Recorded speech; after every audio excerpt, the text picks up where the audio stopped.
हम मीनू झा गोर लगै छी समस्त मिथिलावासी के एकटा बेटी विवाह गीत लऽ कऽ उपस्थित छी। कोशिश करै छी सब गोटे के नीक लागे। धन्यवाद। जय मिथिला, जय मैथिली। कल जोड़ी विनती करए छथि सीता बेटी, सुनु बाबा बचन हमार यो। सुनु बाबा बचन हमार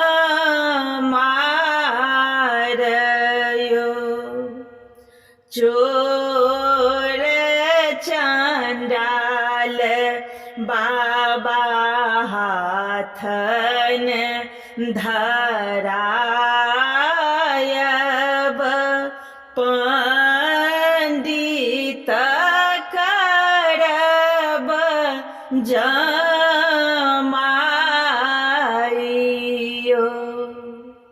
पंडित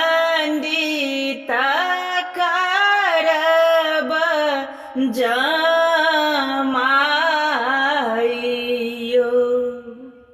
चोर चंडाल बाबा हाथ जो धरायब,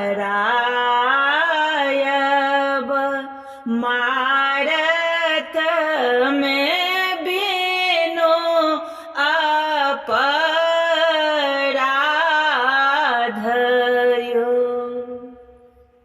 कोना हम बुझब बेटे चोर चंडाल, कोना बुझब पंडित जमाइयो।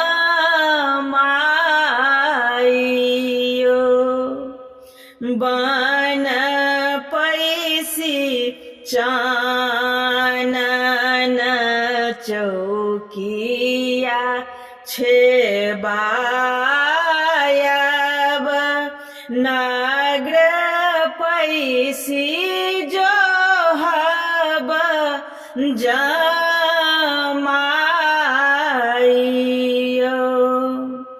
भनहि विद्यापति